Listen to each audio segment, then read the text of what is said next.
the Mic with Michael Schumacher, brought to you by JR's Oasis. More than a fuel station, more than a convenience store, it's your one-stop travel shop on Fox Sports Radio, 101.5 FM, 1570 AM, KVTK, Vermilion and Yankton. And that was Ofeje with It Ain't Easy. It was a Nigerian African-American boy band from the 70s that I just came across, so I'm trying to promote them as much as I can. Not that they probably care, but I always like giving you them my bump music. But that's not why we're here. We're here to talk some sports, and we have Ann Roche on the line. Vermilion Tanager great, went to USD, just a Tanager Hall of Famer, and I'm so excited to get a chance to talk to her. Ann, how are you doing today?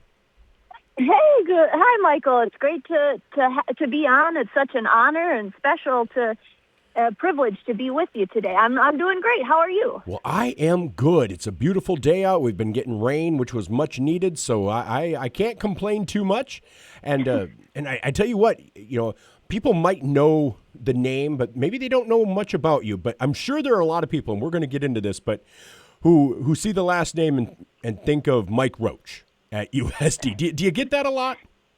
Absolutely. My dad is an absolute legend in his teaching at USD. We're just so proud of him and have always learned so much from him. I even had the opportunity to take some classes with him, which was really special too. Well, and I had a chance to tell him at Vince's Hall of Fame induction, I hadn't seen your dad in a while, but I honestly think the one thing that I took away from college that I still remember, like a quote verbatim, was, I think maybe in the first week of class with him, was walk around the lantern. And I find myself doing that all the time, where, we're looking at the same thing, but it's different perspectives. And as society moves on and moves and divides, I think about all that all the time. So he's somebody that I can say here 30 years later still has a profound impact on the way I live my life. So, thank you so much for sharing that. That's really special, and that type of story is one we hear often. And moving around the lantern is definitely a life lesson that I think I and our family and so many of his students, as you said, carry with them into their lives all along. Just those ripple effects is pretty meaningful. It is, and so I wanted to make sure I mentioned that, but that's not why I wanted to talk to you, because you've had an impact and you've made your mark in life on your own, and so I want to talk about that. And it starts with athletics, but it starts before that. So tell us a little bit about you, your family, your background, hobbies, interests, and then kind of your path through athletics in your younger years. Yeah, absolutely. I mean, as you mentioned, I grew up in Vermilion, born and raised there. From a little one, we live out on kind of the east side of Vermilion, and grew up in the same house where my parents still live. 37 years later, I guess. So my mom and dad are just the absolute wing beneath all of our wings in terms of myself and my two older brothers, Vince and Thad. Who, as you mentioned, both also played sports at Vermilion and were kind of my inspiration and my, motivation in that way. I always wanted to be striving for the success that they had and just, hanging out, doing workouts with them and stuff. I thought that was pretty much the coolest. So that, grew up and going to Austin and Jolly Elementary and middle and high school as a tanager. Always remember doing, the parks and rec sports in the summer, and then got going with basketball kind of early on as my favorite, and had so many great coaches like Randy Isaacson coaching us when I was little, and just kind of moving up and just really developed a passion for basketball. Also, I think, I did run track also and tried out some other little things in terms of cross country and volleyball and stuff. I wasn't very good at any of those, but just such a special community to be able to play sports in. Just the community aspect of supporting Tanager basketball and USD sports and athletics to just the fans and the community. It's just such a great place to grow up and be. And I think sports were always kind of one of my primary hobbies or interests back in the day, and I would say that remains. I love to still watch sports and continue to be active in my life in terms of walking and running and just spending time outside and supporting, ongoing coyote athletics, tanager athletics. I don't live in South Dakota anymore. I now live in Minnesota, but I just always like to continue to follow that, and it's just so fun to see all of the success that the programs continue to have, and just remain connected with the community, and coming back to visit my parents who still live there and are just the best parents and grandparents that anybody could hope for. Well, and obviously you give a lot of credit to your family, and you're making a family of your own. Kind of talk about where life has you now. Yeah, well, and before we hop there too, I want to say, Michael, that I think for me, one other thing that was just such an incredible part of my journey growing up in the Vermilion community is all the teammates and coaches that I had the opportunity to work with, and I got to play with some of the very best, and more importantly, some of those friendships were so important, and the coaches that I had. So I there's too many to name, but I'm sure maybe you would interview someone like Alicia Brown, who was just inducted into the Hall of Fame. I got to play with her, and just all the coaches and friends and teammates. I want to acknowledge that before I kind of hop to where I am now, if that's okay. And that's okay. And I actually interviewed Alicia about 6 weeks ago. So yeah. Oh, that's perfect. That's perfect. I'll have to hear that one if I could. She's just such an incredible athlete in person, and just so value the time we had together, getting to be teammates and friends. Yeah, and I think that's part of why I like these interviews, because I love talking sports, and sports, especially in the moment, is so valuable. But I'm of the mindset that I think oftentimes, especially when it's sports in education, there's this conflict of people not wanting to spend extra dollars, and maybe they think sports are frivolous or whatever, the arts are frivolous. And I always think there's this huge crossover on that Venn diagram of how they work together. And I haven't met an athlete who's successful in life that doesn't say, yeah, I learned this skill or this mindset or this attitude from my time in basketball, football, track, working with others, having to be independent. And so that's why I like talking about it, because I feel like it helps lay the foundation for what anybody becomes. Absolutely. I agree with you entirely, Michael. And, after Alicia's induction into the Hall of Fame, she and I were texting a little bit and talking about that, really, how the foundation of athletics and our engagement at Vermilion High School as Tanagers, and just how that laid a foundation for things that we were interested in pursuing in life, like you talk about, in terms of that hard work and that teamwork, and working with other people and striving for a goal, and the list goes on. But I think that you hit on something really important there. Well, and again, that's kind of why I like doing these, and so it does, because very few athletes, I mean, we all know, not necessarily the numbers, but we know the narrative that whatever percentage of high school athletes go on to college, and whatever percentage of college athletes go on to make a living in it in some way, shape, or form. But it's the values that it creates and the mindset. And so that's why I think it's so fun to talk about it. And so obviously we're going to go back and talk about your time in Vermilion and at USD, but kind of give people a little sketch of where you are now. Yeah, absolutely. So I guess after college at USD, I spent some time working in an AmeriCorps program, and then a public health dental program, and then I went back to graduate school in clinical psychology at the University of Iowa, and earned my doctorate there. Was fortunate to be a Hawkeye for a while, and then I did an internship in Kansas City, and then I moved up to Minnesota and did a fellowship in clinical psychology at Mayo Clinic in Rochester, and I now live in St. Paul with my partner and our 5.5-month-old son, Lou, who is just the absolute love of our lives. Lou Dolan, after my mom, his grandmother, her maiden name, and Lou after my partner's grandmother. So he's named after two strong and loving women. And And I worked at Mayo Clinic still in Rochester as a clinical psychologist and assistant professor. So live here in St. Paul with my partner and the little guy, and we love being Minnesotans, but love being close enough to come back to visit in South Dakota and continue to support the Yotes and visit family and that sort of thing too. It's a really good fit for us. Well, it really sounds like it. So where is your partner from originally? My partner's from Virginia originally. Oh, wow. So I inspired Midwestern values in them.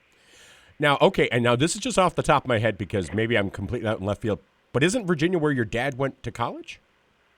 My dad went to law school out there, as did my brother Vince. So that's good recollection, Michael. That's excellent. Yes. When I tell you he made an impact on connection. When I tell you he made an impact on me, I meant it. So I don't know why. You would think I would have accomplished a little more than being a radio guy, but he's had an impact on me. So all right, well, excellent. So how did you guys meet? You're fantastic at what you do, Michael. Oh well, thank you. I appreciate that. So how did you and your partner meet? Was it through work, just a social thing, or? We met in graduate school at the University of Iowa. So my partner, Hannah Mae, is a child psychologist, and I work with adults. I say I love kids in my personal life, but I don't know what to do with them professionally. So hopefully between the two of us, we span the gamut of the age ranges. But yeah, we met at the University of Iowa and then kind of catered our trajectories to land together, and here in Minnesota is where we are. Oh, that's awesome. And St. Paul is beautiful. I love the Twin Cities. I have family that lives just outside in Rosemount in Farmington. So just a short little jaunt into St. Paul. Beautiful culture there, just so many great things. So and like you said, you're only about 5.5 hours away from being back here anyhow with interstate travel. So it's kind of the best of both worlds, isn't it? Yep, absolutely. We have a road trip planned in just a couple of weeks to come visit, and it's really nice because we can always make it back for the important things like birthdays for nieces and nephews or, holidays and things like that, and family comes up to visit us quite a bit too. So it's a really good fit for us in terms of that ability to still be present with family for all the things that matter. Well, that is amazing, and I want to talk more about how athletics impacted that trajectory of yours. But first, let's talk about that career, that Tanager Hall of Fame career. And I think, not that it's been that long ago, but I think your name is starting to come up more because of a player at Vermilion right now in the name of Taylor Roovers, who your name comes up because you have so many records, had so many records that she's starting to challenge. Are you able to kind of follow players like that to see what they're doing with Tanager athletics? Oh, absolutely. And, definitely my parents still right there. And so they're, of course, huge Tanager fans. And I have lots of friends and, teachers, et cetera, who will often reach out. And, Amber Hagee Cunningham now lives there, so she'll reach out. And it's just really fun to be able to continue to follow the Tanagers. And Taylor has just had such an incredible career as a Tanager. And I was so excited to hear that she's going to be a Coyote, too. Mm-hmm. And I just, from my perspective, records are meant to be broken. And I remember looking up to people like Ashley Bjorkman and being like, wow, she just holds all the records. And I was fortunate enough to, I don't even know, hold a few. Sometimes people reach out to me and they're like, Taylor Roovers broke this record. I was like, I didn't even know that was the record that I had. But mostly I just feel so proud and just feel like it's just so amazing to see, students like Taylor coming up and working so hard and being such a talent. And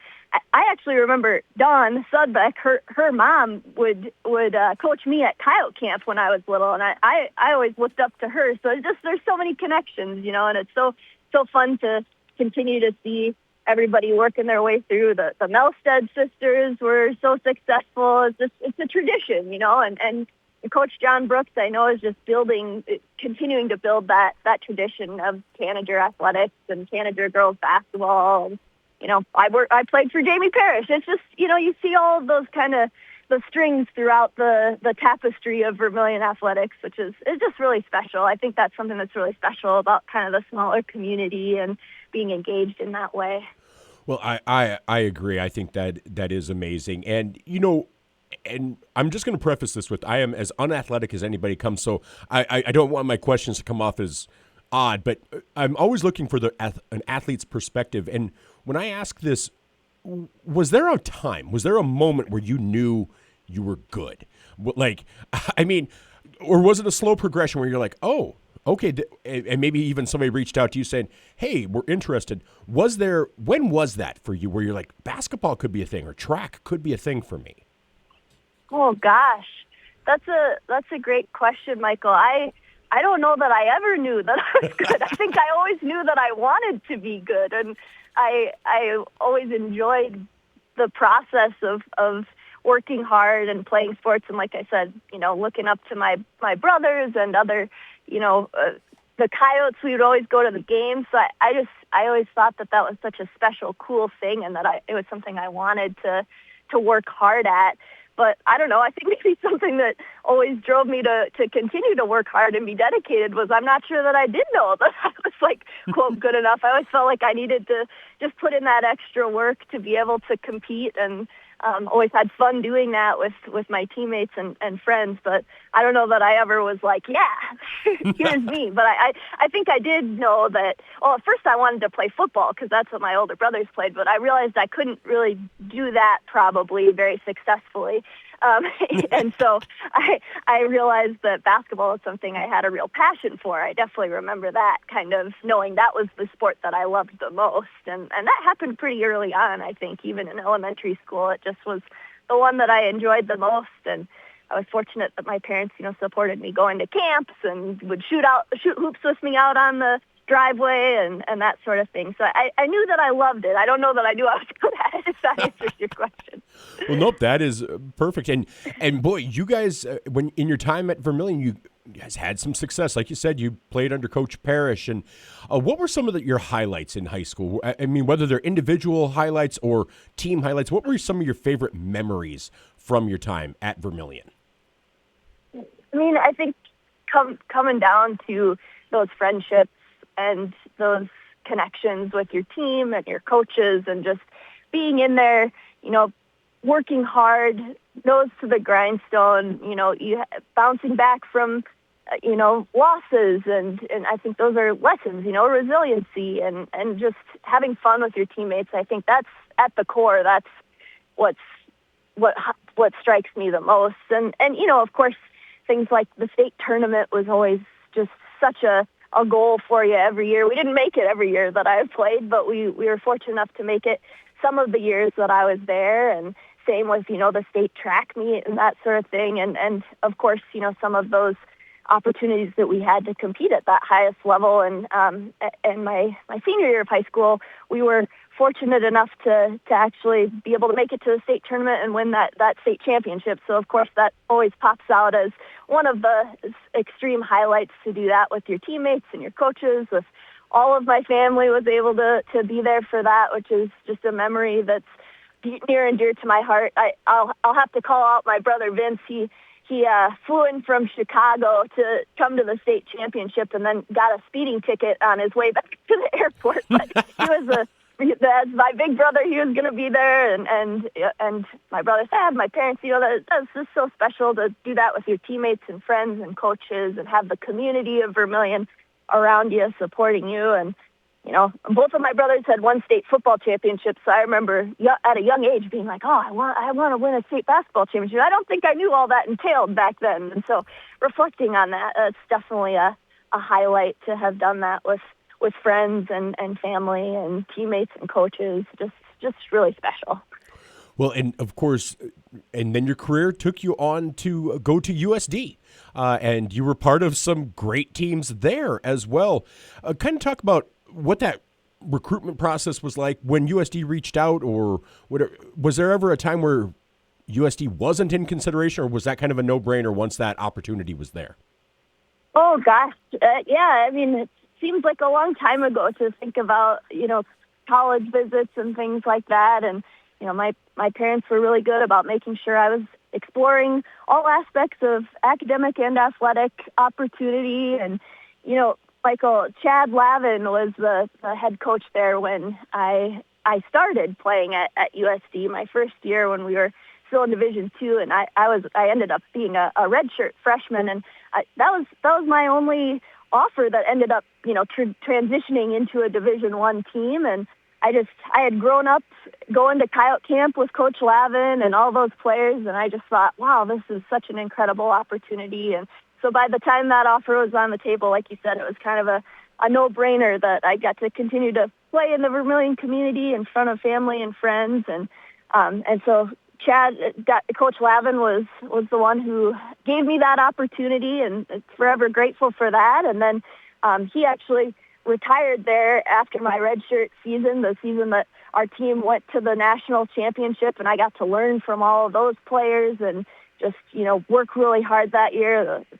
People like the Hoffman twins, leading our team. And then Coach Ryan Williams came in that following year, and he was my coach for then the 4 years that I was playing at USD. And again, just had the opportunity to play with such amazing players. Can't name them all, but of course, as I mentioned, Amber Hagee Cunningham now is one of my teammates and was my freshman roommate in the dorms, and just remains such an amazing friend, and as you know, just an incredible Hall of Fame athlete at USD track and basketball. So I just did my best to try to pass the ball to her as much as I could and then play the defense.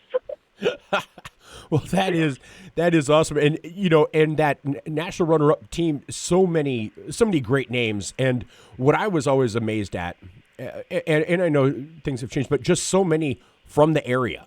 When you start looking at because I found an article that kind of did a look back at it, as to kind of where are they now, and I know it's like 6 or 7 years old, but it was amazing. I was seeing Vermilion, Beersford, Yankton, Mitchell, so many area athletes that made that team so great. Was that a certain kinship there as well then, because you guys had a lot of similar backgrounds or similar experiences as far as school goes, high school? Yeah, I think so. You kind of all the names of the kids in the area who are competing at a high level. You play with them in summer camps, summer tournaments, those sorts of things, and against them too. And those friendships, I think, as you transition into college and you get to then be teammates with some of these folks that you are so inspired by, I think there is sort of this camaraderie of like, yeah, we South Dakota, Midwestern, Nebraska, Iowa kids, like we want to compete at the highest level too, right? Like we're coming into, they're at the national tournament, of course, and that sort of context of competition, and then moving into the Division I era and competing against some of those like University of North Carolina type of teams. And you want to say, yeah, Midwestern kids, we want to compete at that high level too. And there's just that camaraderie within that, I think. Well, and so obviously, you're at USD and, you have that success and being an athlete at a high level athlete at a school that's transitioning to D1, what were some of the things that you learned at USD, maybe on the court or through that practice and through that program, that you've been able to carry on and make you as successful as you are, as you've now navigated life over these last 10 to 15 years? That's such a great question. And I think, I'm sure a variety of things could come to mind as I reflect. I think one of the first things that comes to mind is that teamwork and connection with people, right? Like that's something that is lifelong. I, work as a psychologist now with a team of other mental health and primary care providers, right? And how do we work together toward a common goal? And I think the importance of teamwork and of just human connection and friendship, right? Those are some of the most important things, I think. I think also hard work, right? We have a goal that we're working toward, and kind of how do we put our very best that we can offer toward that goal. I think that's something that I carry with me, and as well as, putting yourself out there.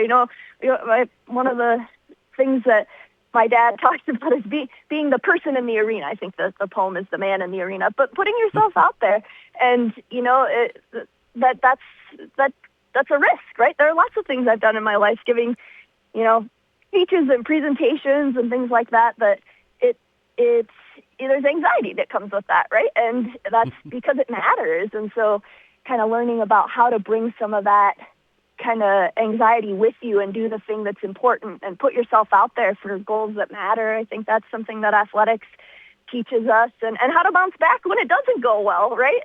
Those resiliency pieces too. I think I think athletics, just like as you were saying, and same thing with the arts and these things that we engage with when we're younger, just really lays a foundation for us in how we approach life and relationships and the world too. So I think that's so important for, kids, if they're interested, to get engaged with things that light a fire for them, whether that be athletics or arts.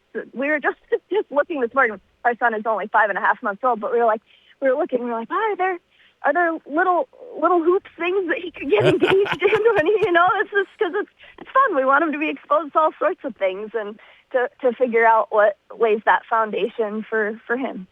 But yeah, I think so many of those lessons, and I'm sure more too. But those are some of the ones that really pop to mind. Well, and even at 5.5 months, like you said, that's the fun part. My daughter's one of those, and you want to, and the phrasing, you always worry about the phrasing when you say build or help create, but you want your child to blossom and develop into a well-rounded individual. And I know my daughter's one of those. She loves music, she loves the arts, theater, but she's a personal trainer and a bodybuilder and a power lifter. And so she has these two very different worlds. And so she's down in North Carolina working with some professional athletes. So that's one world. And the other world is, she's also in the National Guard, and we're going to hike and this place because I can learn about the Civil War. and it's like, all right. So you must be so proud, Michael. That's amazing. Oh, I am. She's a far better human than than I ever will be, and I've got her by 30 years. So no, she's already amazing. So I am so proud. And so yeah, it's never too early to be like, get them involved in this, that, know what they'll learn, what they like, and they'll learn what they don't like. And that's the value. Absolutely. Kind of getting to explore the world and the different things that a person is passionate about. And thank you for sharing about your daughter. That's just amazing to hear where she is and what she's doing, and really cool to think about, the trajectory for our little who is only 5.5 months old, and the things that he'll get to explore and learn in the world, and the role that things like the arts and athletics can have in that too. It is, and if we, people, we all get into our bubbles at times, and I think the more we can expose ourselves to other things, kind of walking around the lantern type of thing, I think society will just be better, and so I think things are going to be big. Well, Annie, I've taken a lot of your time, but I just want to ask, you talked that you still like to watch sports and stuff like that, and you follow USD and Vermilion. As an athlete, I think we've seen female athletics really explode. I mean, I've had a chance to talk to past greats, and I talked to Lisa Van Gore, who was an All-American, one of the best players in the late 70s, early 80s, and talked to her. But awesome! Even since you graduated and played, there's been this evolution of female athletics. What do you think are some of the biggest differences that, as somebody look on the outside looking in, that you've seen in women's athletics? Oh, that's such a great question. And, as you're saying, kind of the trajectory over time, like I remember my mom sharing with me that back when she was a kid, she could be in the jump rope competition, but there weren't, sports that she would win it. I think she was a fantastic athlete, but there wasn't basketball for her, right? And then for me, it was just a no-brainer, right? And then like you're saying, the trajectory from there in terms of the way things have exploded, and, especially for me in following women's basketball, and you see that the way that college women's basketball has just become so competitive across the board and so many stars, and you see the way that the WNBA has become so much more viewed, and you see some of these, collective bargaining agreements and language that I don't know, but the things that are showing up to really say that women's sports is valued, and people are a fan, right? And for good reason. And I think we have a long ways to go, I'm sure, in terms of equity. But when we look back and sort of look at that trajectory over time and how far things have progressed, it's really exciting. And I think that's because the quality of women's sports is really strong, right? And I think that it has been, and I think people are coming to realize that now and really engaging with watching women's sports and being huge fans. And that's certainly something that in my time in Vermilion and at USD, that fan support and the community engagement was always present. And so it's really cool to see how that continues to grow, both locally and then, nationally, internationally as well. It really is. And it's so fun and I call it, people talk about the Caitlin Clark effect with the WNBA, and I believe there is, just because she brought eyeballs to a product that was already good. But I believe that she's also helped other sports. I mean, because since she kind of got onto the scene, I think there's been more of a foundation or a platform for women's athletics. So, like, I've seen softball just kind of blow up. And I think that's been attributed to just people being more aware of the product. And I think it's very exciting. I think it's just, there's going to just be more and more opportunities for them to not only participate in major college, but to make money afterwards. I think that's going to be huge. Yeah, absolutely. I agree entirely. And of course, as going to graduate school at the University of Iowa, Caitlin Clark as a Hawkeye, we're huge fans there. And such an amazing player, but I really like the language you used of kind of bringing eyeballs to a product that was already really, really good and continues to be, both in terms of women's basketball, but also women's sports in general. And it's just really exciting to see the kind of increased engagement, like we said, at all different levels with a variety of different sports as well. Well, I think that's a great way to end. And thank you so much for taking the time. I know I've taken up a lot of it, and you have a little man who's napping, then there's some value to that free time, so I'll let you get going. But thank you so much for taking the time to talk with me today. Really appreciate it. This has been fun. I hope you don't feel like I wasted your time, because I thoroughly enjoyed this. Michael, just such an honor and privilege to have the opportunity to talk with you and, just to reflect on that time engaged in Vermilion Tanager athletics and USD athletics. Just really appreciate this opportunity, and thank you. I hope you have a good rest of your day and weekend, and stay as cool as possible. We're going to try. Well, you have a great one, and hopefully, maybe we'll get a chance to meet in person sometime. That would be fantastic. I look forward to it. Thank you. You have a great rest of your day. Likewise. Take care. Bye-bye. That was Ann Roche, Tanager great, played on that national tournament runner-up for the University of South Dakota, and doing great things in life. And that's what you find. I found this article on the 2007-2008 NCAA runner-ups. I always thought it was runners-up, but whatever.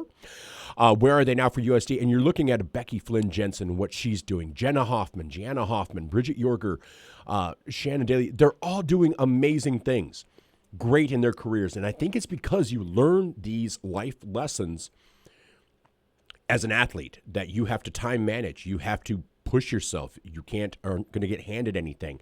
And those are the values. And you learn that in the arts as well, when you're in a play, when you're in a show, when you're in a choir. And so I know there's a lot of divisions sometimes, and there's a finite amount of dollars. Trust me, I get that. But I believe these are all valuable to creating well-rounded individuals, and it's exciting. And Ann Roche, that was just such a pleasure to get to talk to her. I can't believe I remembered that her dad went to Virginia for law school. When I say he made an impact, he did. I don't think there's a week that goes by that I don't think about Walk Around the Lantern. And if you're wondering what that means, it was based more of an African-based, tribal base. But if you're sitting around a lantern, everyone sees the same fire or the same light, but their perspective is different based on how things are hitting it, how the light's hitting it, what's behind them. So they're seeing the same thing. But if you walk around, you're going to understand why they're viewing it in a certain way.